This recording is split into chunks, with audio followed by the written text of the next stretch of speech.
prepara teu coração.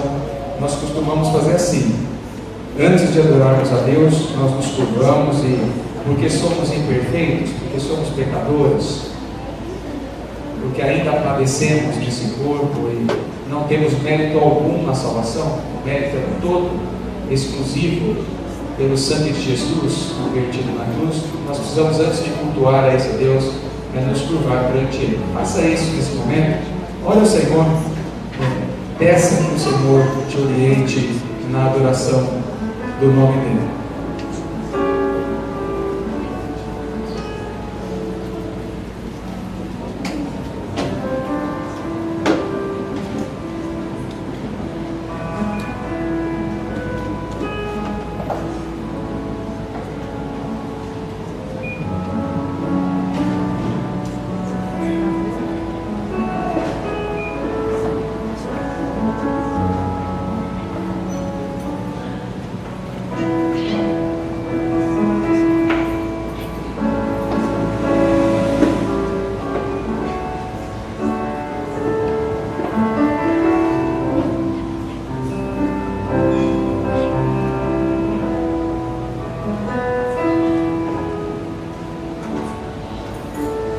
Ó Deus, nós nos curvamos na Tua presença. Tua palavra diz que quando o povo que se chama pelo Teu nome se reúne em congregação, em ajuntamento dos santos, não por bondade nossa, não porque somos bons, mas pelos méritos de Cristo Jesus na cruz por nós, porque Ele expia os nossos pecados, e o Senhor nos vê assim como santos ou santificados, porque o Senhor olha para nós e vê o sangue do Cordeiro.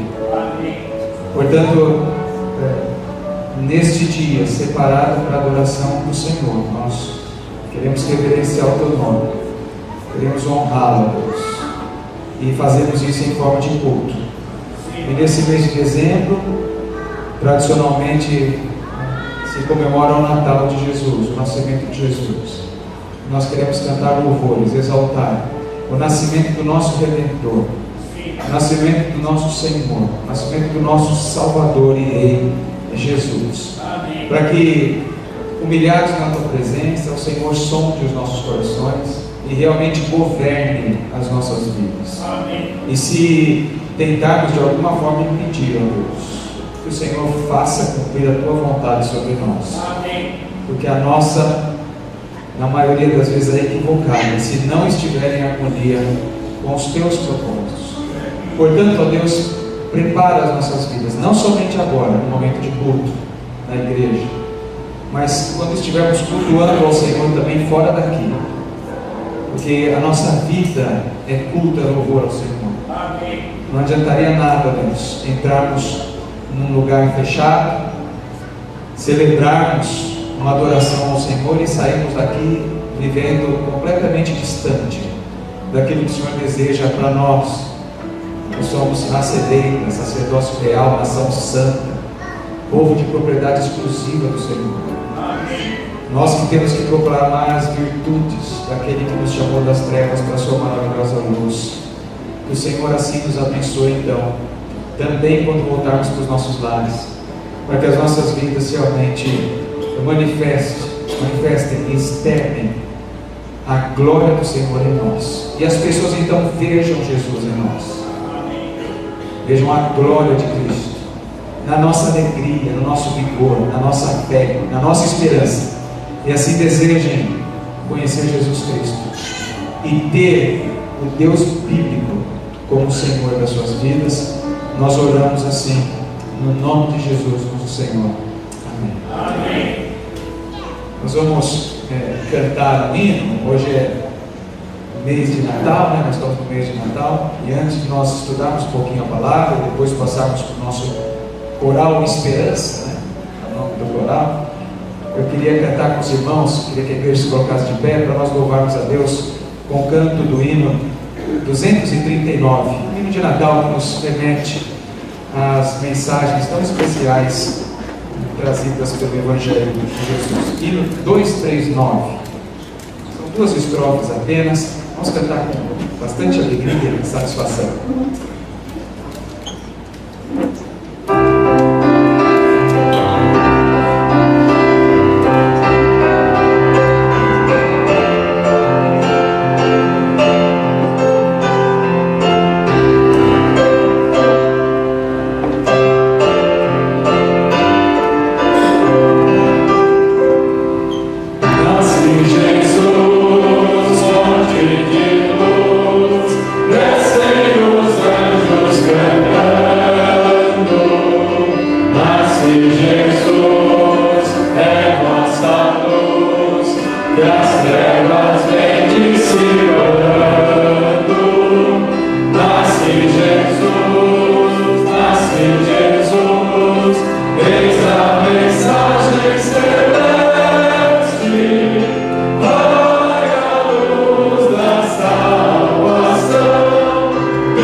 No Evangelho de Lucas, capítulo 1.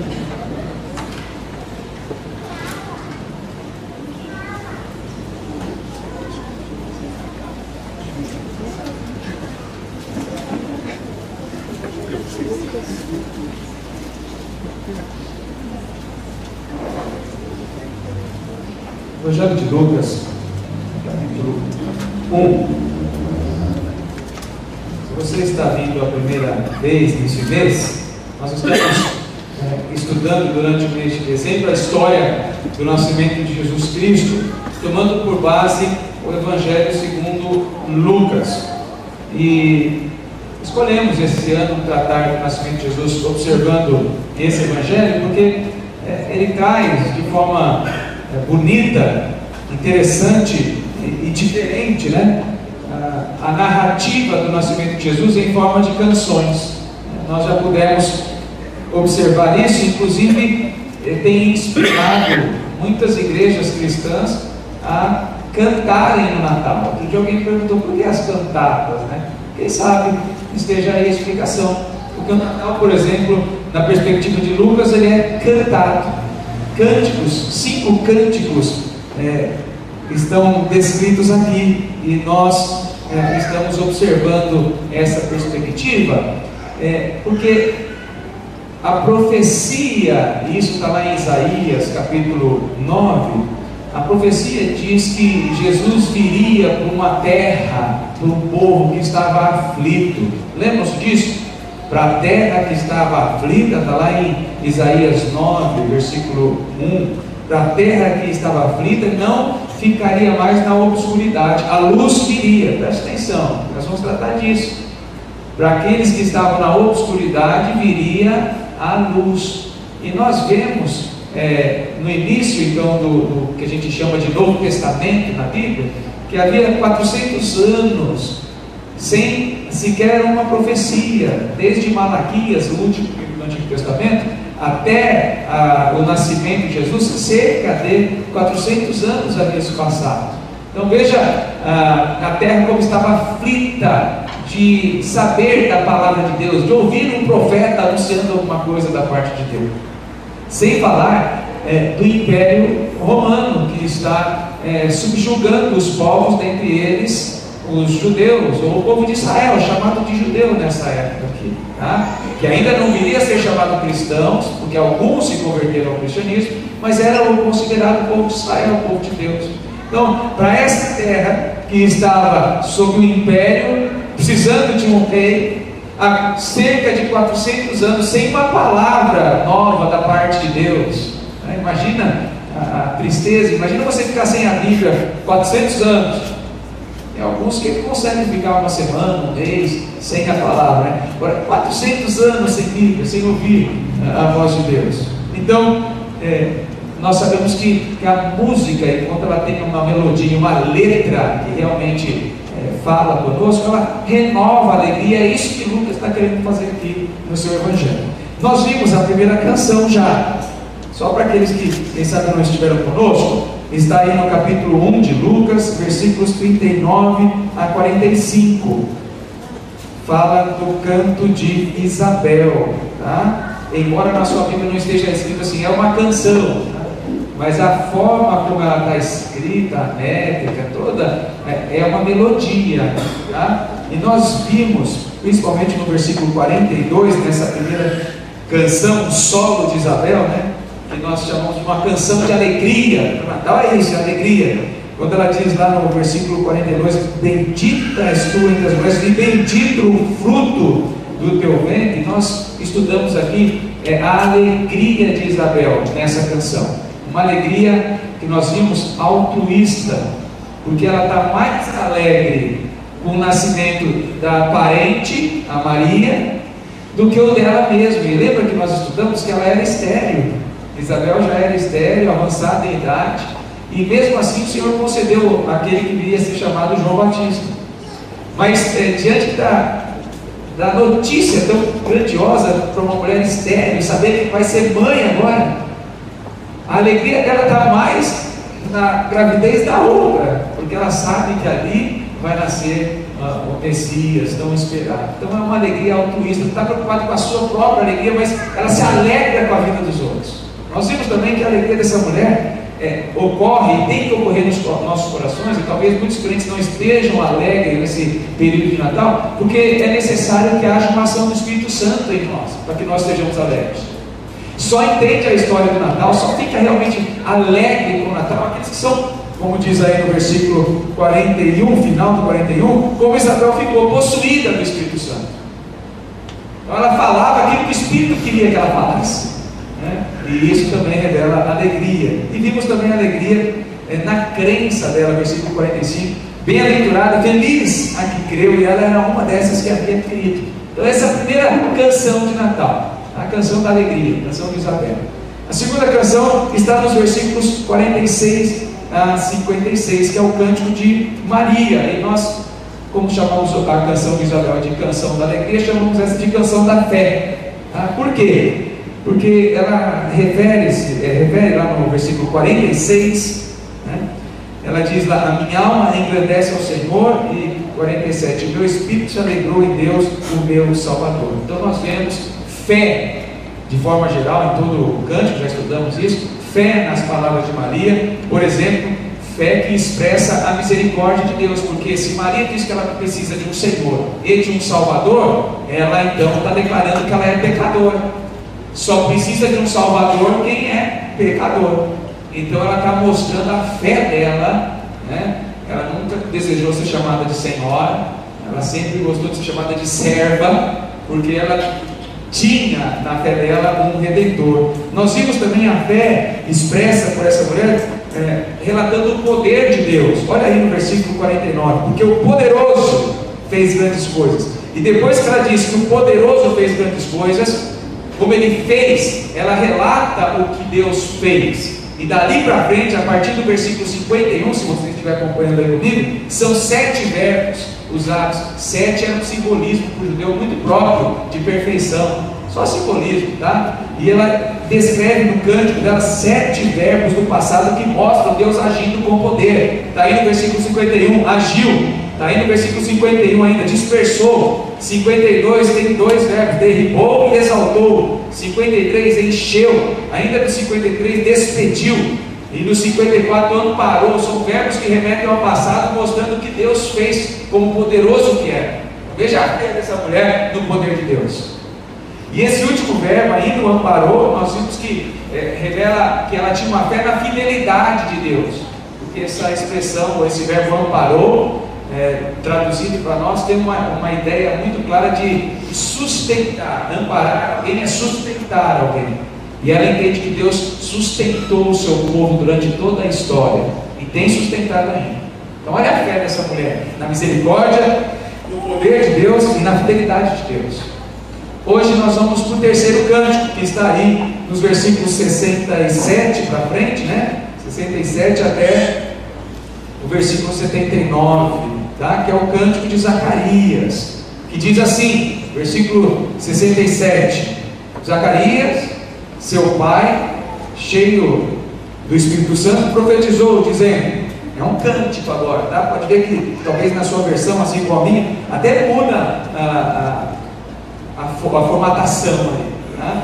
Bendito seja o Senhor Deus de Israel, porque visitou e redimiu o seu povo, e nos suscitou plena e poderosa salvação na casa de Davi, seu servo, como prometera desde a antiguidade, por boca dos seus santos profetas, para nos libertar dos nossos inimigos e das mãos de todos os que nos odeiam, para usar de misericórdia com os nossos pais e lembrar da sua santa aliança e do juramento que fez a Abraão, nosso pai, de conceder-nos que, livres das mãos de inimigos, o adorássemos sem temor, em santidade e justiça perante Ele todos os nossos dias.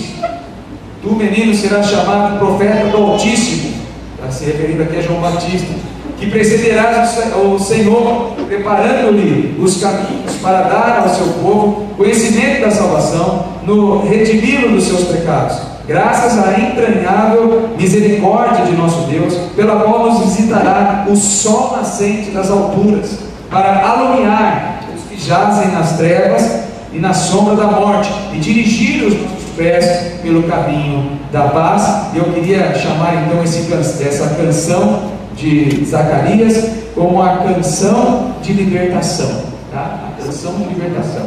Isabel, canção da alegria. Maria é só um nome que nós colocamos, tá? Para nós guardarmos as lições. Maria é a canção da fé. Zacarias, a canção da libertação. Nos outros domingos ainda nós vamos ver a canção dos anjos, que é a próxima, e a canção de Simeão. São 5 canções, mas no decorrer aqui do texto de Lucas. Por que cântico de libertação?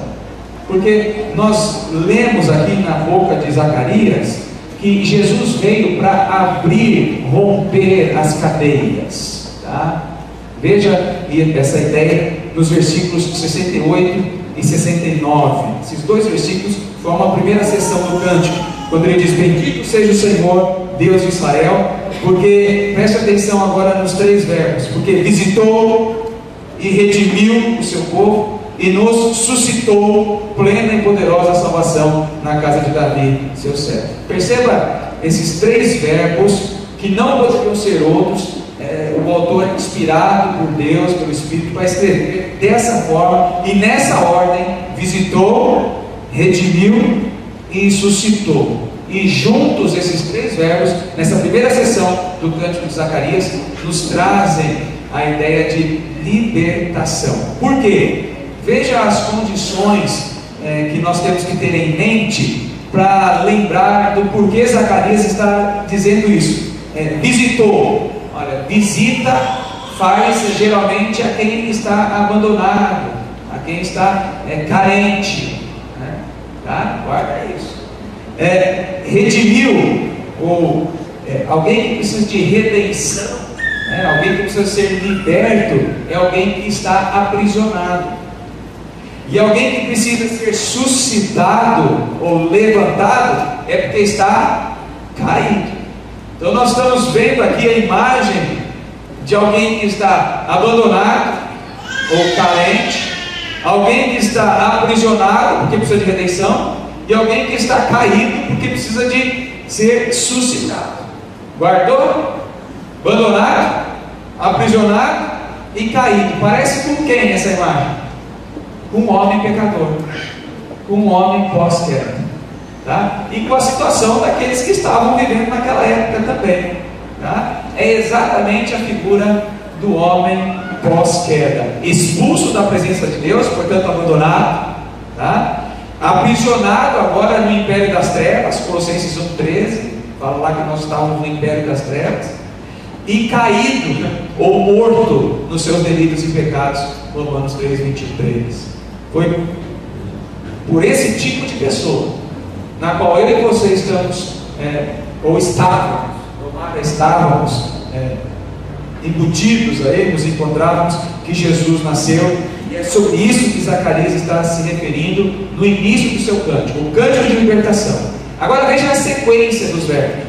Por que está colocado aí? Visitou, redimiu e suscitou. Por que não seria suscitou, redimiu e visitou? Ou redimiu, suscitou e visitou? Por que necessariamente tem que ser nessa ordem? Tudo na Bíblia tem um porquê, e nós sabemos que ela é inspirada pelo Espírito Santo. Então não é para ser lido de qualquer forma, para a gente pensar mesmo nessa libertação. E por que nessa ordem? A palavra visitar ou visitação na Bíblia, ela traz um sentido de julgamento, tá? Vocês devem ouvir, ou já devem ter lido e ouvido alguns textos que falam do dia da visitação do Senhor.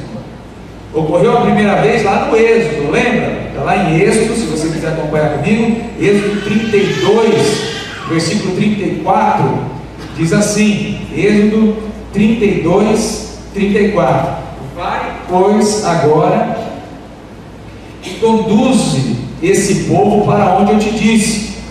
Eis que meu anjo irá diante de ti, porém, no dia da minha visitação, olha que vai fazer justiça, vingarei, isso é juízo, justiça, vingarei neles o seu pecado. Feriu, pois, o Senhor ao povo que fizera, nessa época aí foi que fizeram o bezerro que Arão fabricava. Então, Deus visitou o povo, para quê? Para julgar, e nesse momento aqui, para vingar. Mas, se você for lá em 1 Pedro, capítulo 2, versículo 12, você vai ver também essa visitação para salvar, para dizer que Deus visitou para salvar um povo, tá?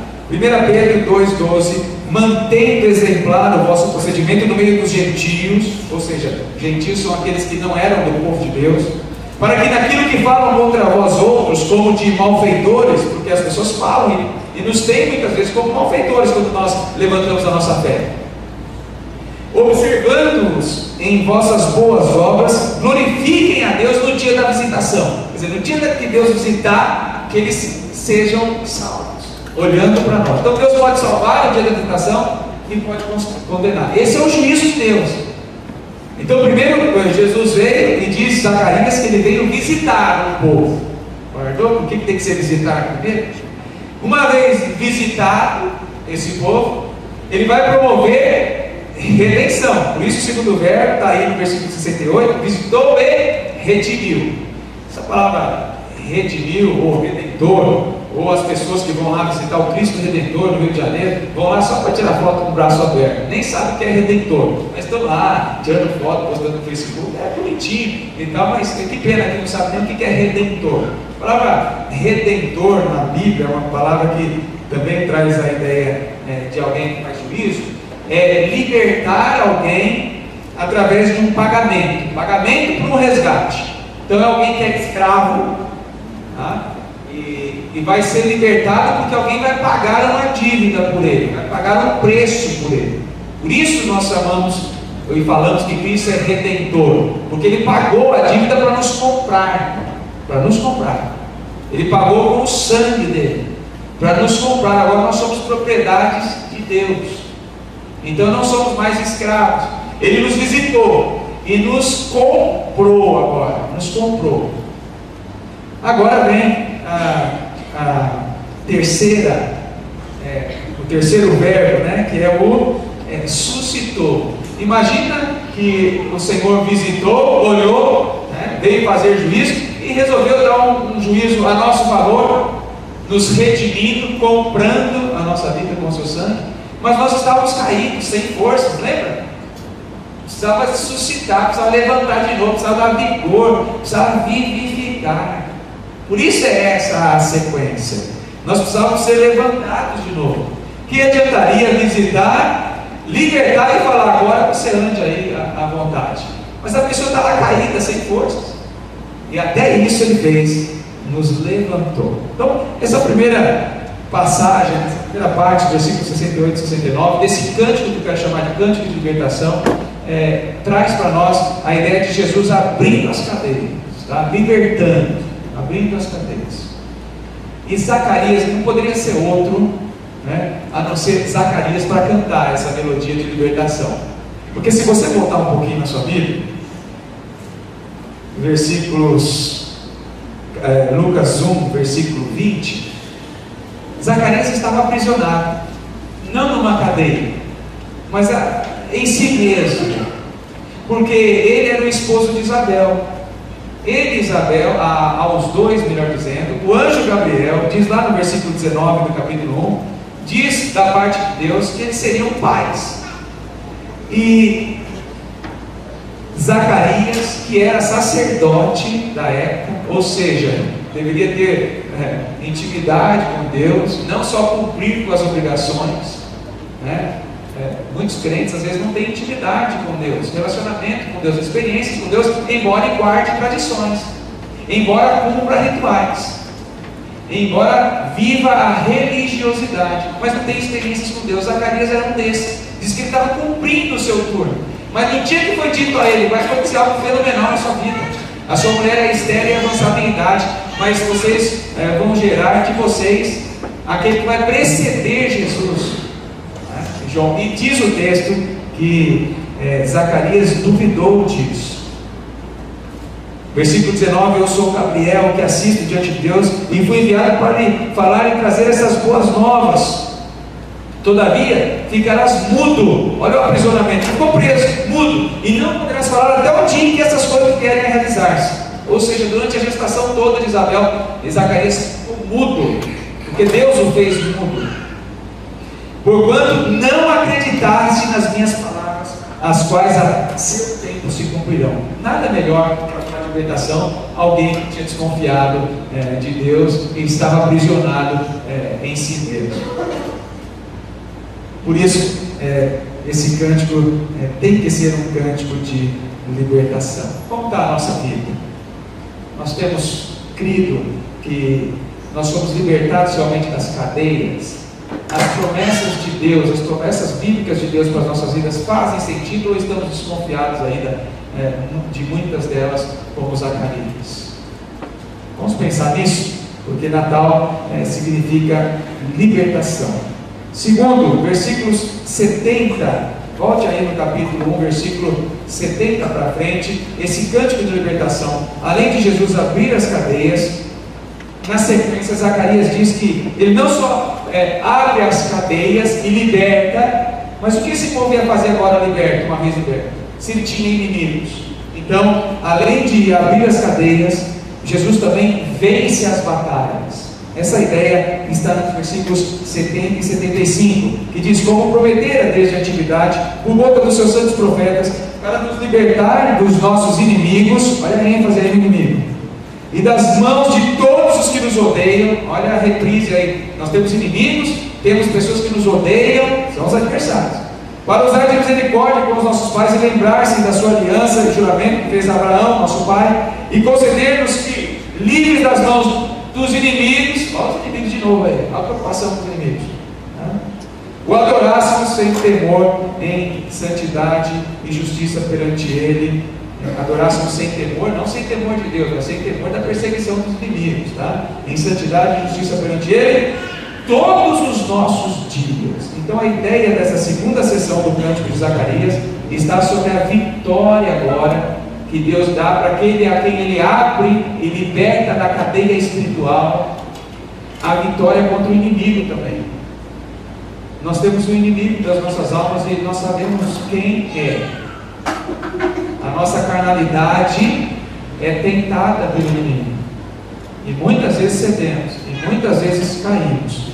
Mas a ideia é que, embora ainda cometamos pecados e ainda falhemos, infelizmente, esse pecado, essa falha, não tem mais o poder de nos condenar novamente à prisão espiritual. É isso que Jesus veio proclamar também com o seu nascimento.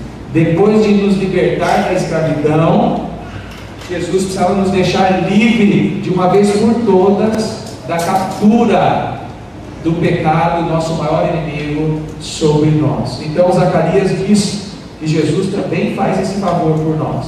Ele não só nos liberta, nos solta, mas vence os inimigos, ou o maior inimigo nosso, o nosso adversário. E essa ênfase está aí no versículo 31, que eu li para os irmãos, para libertar dos nossos inimigos. Ainda no 71, de todos que nos odeiam. 74, livre das mãos de inimigos. E no final do 75, e não só um dia, mas todos os dias. E há um motivo pelo qual Jesus vence o inimigo por nós. O motivo é bem enfático também. Versículo 70, porque Ele prometera. Versículo 72, porque há uma aliança. Versículo 73, porque foi feito um juramento por nós. E Deus não é homem para que minta, ou filho do homem para que se arrependa de algo que Ele falou. Uma vez que Ele prometeu, jurou e fez aliança conosco, Ele vai cumprir. Ele vai cumprir. Uma vez libertos então das cadeias, essa libertação não nos leva de volta ao cativeiro. Nós somos livrados de forma eficaz e permanentemente. Por isso o inimigo não pode mais nos acusar perante Deus, dizendo dos nossos pecados.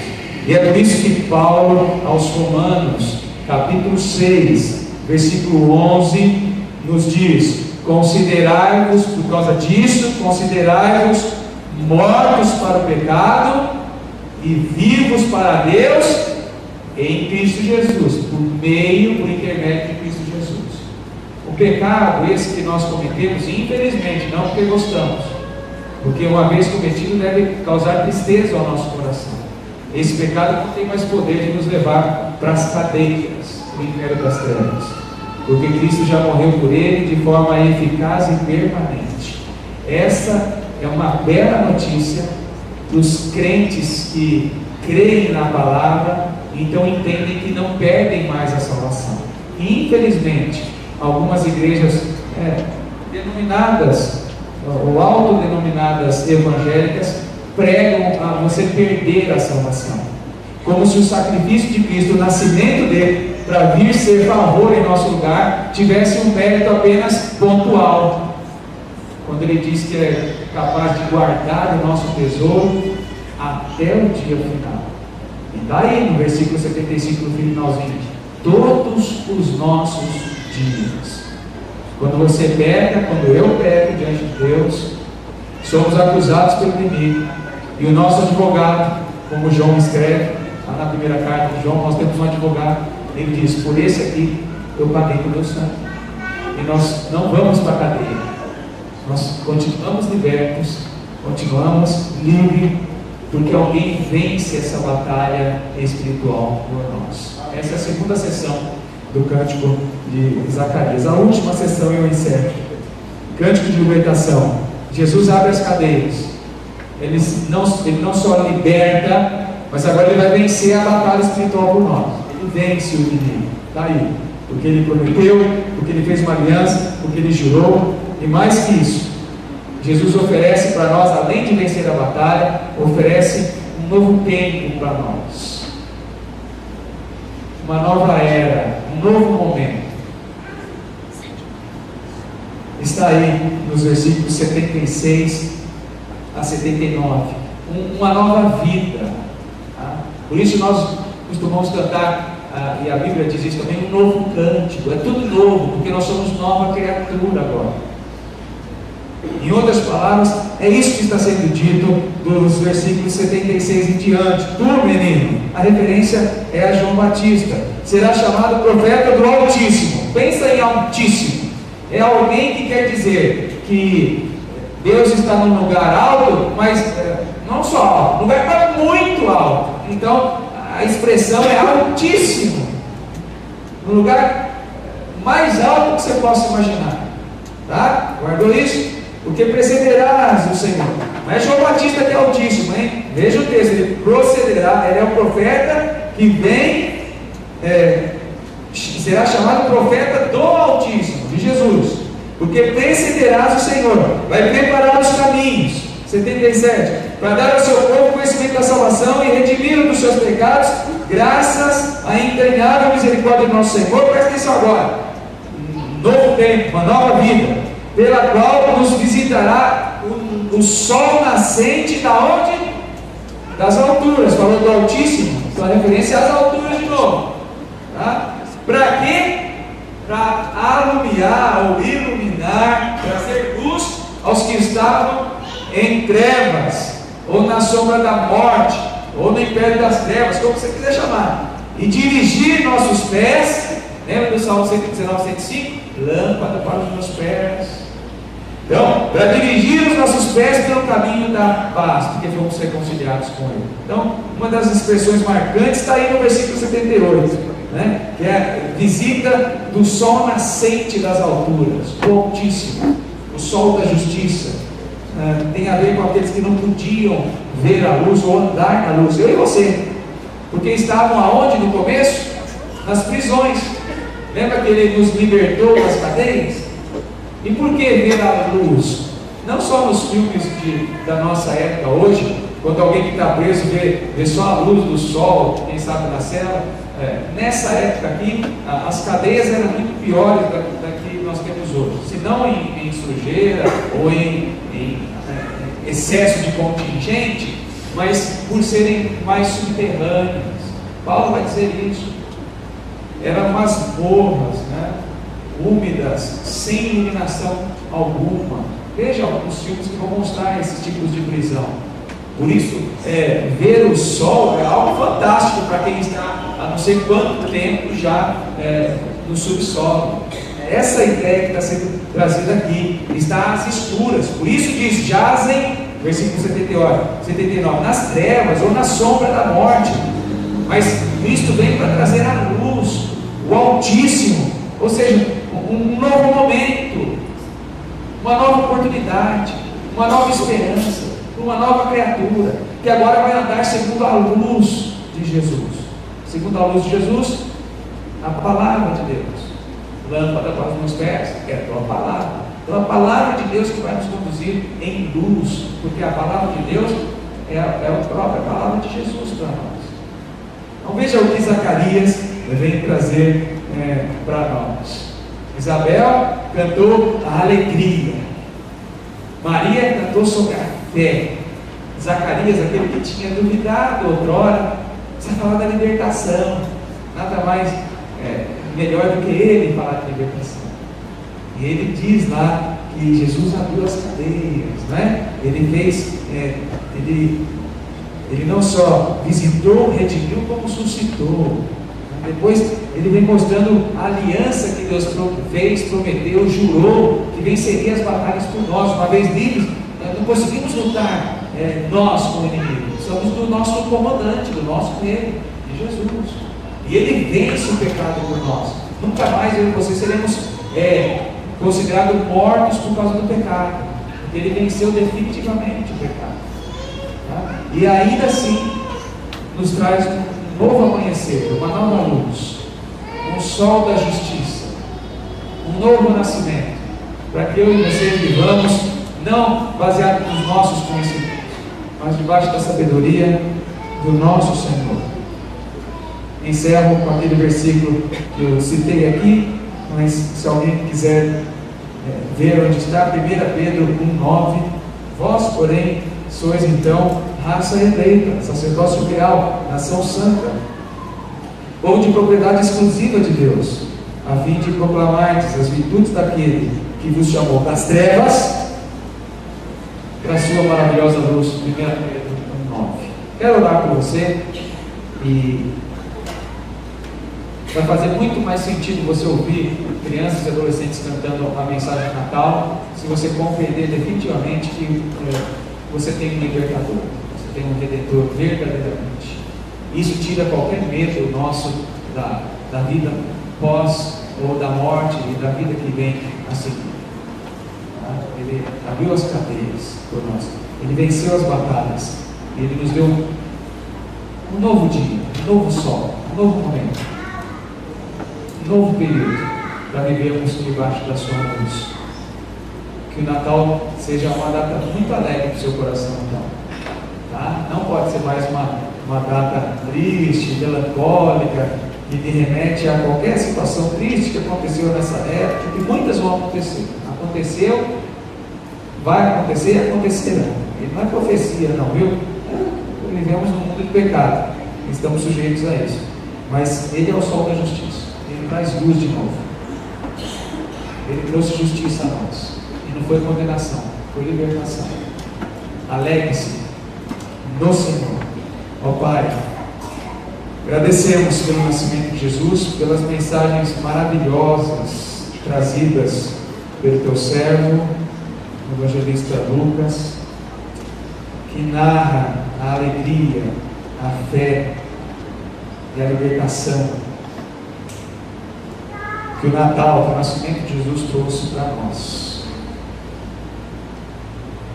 Se Cristo não tivesse nascido, se o Senhor não tivesse encarnado, como nós cantamos aqui no início do hino, se Deus não tivesse encarnado, ó Deus, não haveria um justo sequer para pagar pelos pecados da humanidade. Por isso te louvamos pela justiça feita pelo homem perfeito, Jesus Cristo. Amém. E agradecemos pelo chamado feito aos nossos corações, como o de hoje, para podermos te cultuar, para podermos deixar a sabedoria que nós achamos conhecer e ter, mas para nos alegrarmos e confiarmos na sabedoria da tua palavra, a Bíblia. E o que ela disser para nós, nós queremos seguir. Mesmo que sejam admoestações, exortações, confrontações, e certamente na maioria delas serão, que somos pecadores ainda imperfeitos. Mas graças te damos, que fomos alcançados pelo teu amor. Louvado seja o teu nome por isso, Deus. Continue abençoando a tua igreja, esse culto, a participação das crianças e adolescentes, que estarão de forma simples, humilde, mas com temor no coração, te exaltando. Que nós não estejamos preocupados, muito preocupados meramente com a técnica, mas mais com o temor, mais com o fervor, mais com o que está no coração dessas crianças. Desejo de proclamar Jesus como seu Senhor e Salvador. Nós oramos assim e agradecemos em Cristo Jesus. Amém. Amém. Continue como estão, as crianças estão com a palavra agora. Nós ainda estamos em culto, Senhor.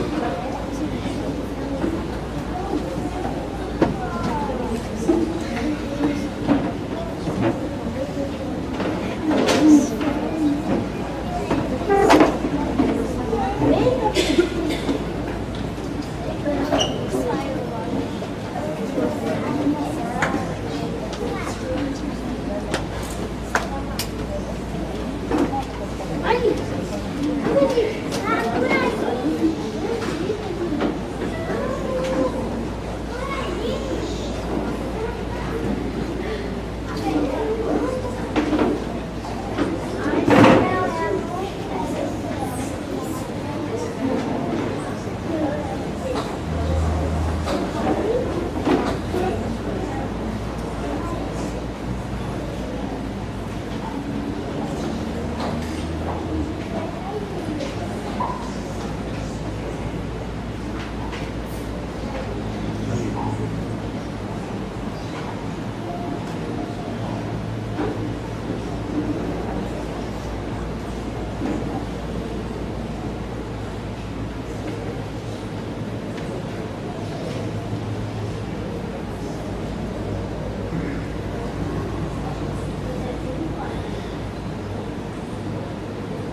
de um rei, prometido por Deus, anunciado por profetas e anjos, e esperado por muita gente.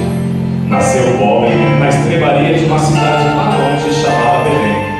Seu bercinho era um coxo, onde os animais comiam, sem prata, sem ouro, sem glórias. Não teve súditos para mandar, teve amigos. No lugar de um cetro, apenas mãos estendidas para dar e acolher. Esta é a história do nascimento de um rei, que fez da sua vida, principalmente da sua morte, o bem supremo da humanidade. É a história do nascimento de um rei, cujo reinado é eterno. Sem fim, um rei diferente.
E no 6º mês foi o anjo Gabriel enviado por Deus a uma cidade da Galiléia chamada Nazaré para falar com Maria. E entrando o anjo onde ela estava, disse: Salve, agraciada, o Senhor é contigo, bendita és tu entre as mulheres. Quando Maria viu o anjo, ficou com medo e confusa, e perguntou para si mesma: o que está acontecendo?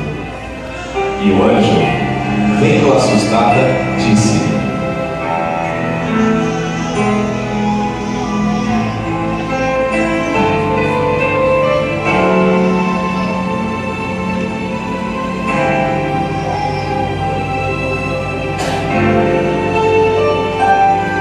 Não temos, ó Maria, com o que vou lhe dizer. Entre todas as donzelas, a escolhida foi você.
Aconteceu naqueles dias que o imperador César Augusto decretou que cada um se alistasse em sua própria cidade. E subiram da Galiléia para Belém, José e Maria, que estava grávida, a fim de se alistarem. E estando eles ali, chegou o dia de Maria dar à luz.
Naquela noite, alguns pastores estavam no campo e guardavam os seus rebanhos, quando de repente apareceu um anjo e secou o brilho da glória do Senhor.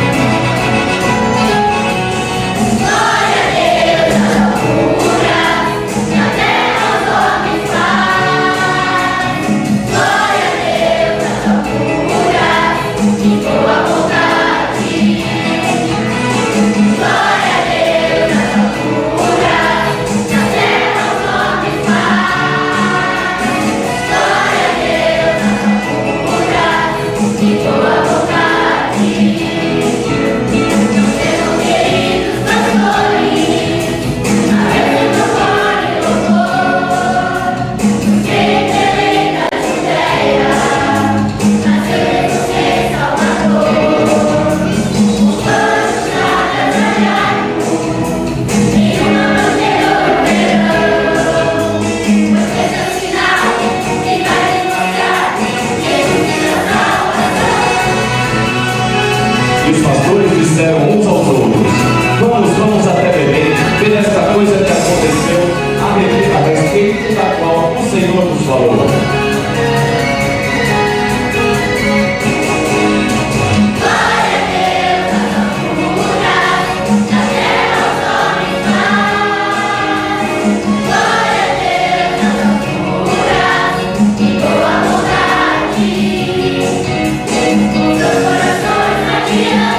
Quando Jesus nasceu, alguns magos foram das distantes terras do Oriente até Belém para adorá-lo. Eles foram guiados por uma estrela, até que chegando, a estrela parou sobre o lugar onde estava o menino. Eles ficaram muito alegres, e ao entrar, acharam o pequeno rei com a sua mãe Maria.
Estava calma.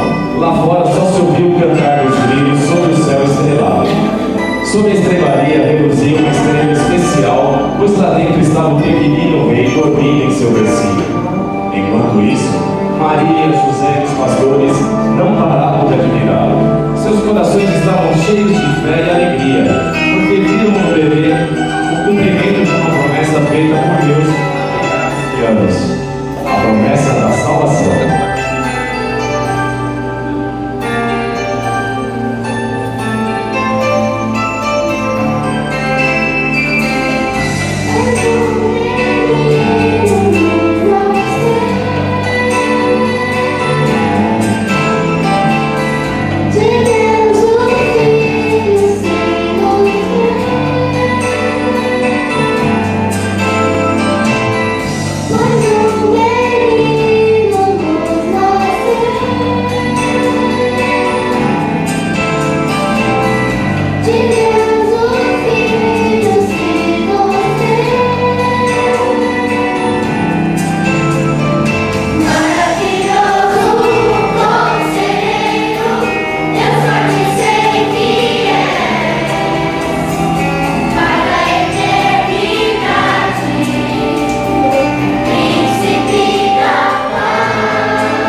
E assim, pastores e magos voltaram para suas casas, felizes porque conheceram o pequeno rei. Eles estavam maravilhados, pois sabiam que ele era um rei diferente. Hoje, esse rei nos convida a celebrar o seu Natal de modo diferente das pessoas que não o conhecem. Ele nos convida a sermos pessoas diferentes e a fazermos diferença no mundo em que vivemos. Afinal, ele é um rei diferente.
Irmãos, mais do que uma apresentação, eu estava pensando enquanto eu ouvia as crianças e adolescentes, a mensagem das músicas. Fala de redenção, que nós tratamos hoje, né? Fala de libertação, fala o real sentido do Natal. Né? E essa música, ao final, ela tem uma parte no começo e no final que marca o nosso coração. Né? E eu vi que alguns irmãos estavam cantando juntos. Tem como voltar a letra dessa última? Ah, já voltou? Isso. Eu queria cantar para a igreja, junto. Para a gente fechar o culto hoje, louvando a Deus. As crianças sabem de cor, então não precisa nem ler a letra. Nós estamos lendo lá, tá? José e Maria aí também sabem a letra, né? A Ana vai tocar porque ela não voltar e ficar mais fácil, tá? Vamos ficar de pé? A gente encerra o culto louvando a Deus. Parece que a mensagem que veio da boca de crianças e adolescentes parece que para nós adultos, tomara, né, não soe como algo infantil ou juvenil, porque a música é para todos os corações. E nós precisamos crer que esse menino que nasceu na pátria, porque nasceu de forma humilde. Tem gente querendo ser arrogante hoje, pretensiosa. Tá? Cristo veio para os humildes, porque ele foi humilde, nasceu entre pares, mas veio para nos dar o seu perdão, veio para trazer de salvação. Vamos fazer assim, ó. As crianças vão cantar uma vez só para a gente relembrar, tá? E aí nós vamos entrar junto, quer ver?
Deus, nosso louvor ao Senhor, nossa gratidão no final desse dia, desse culto.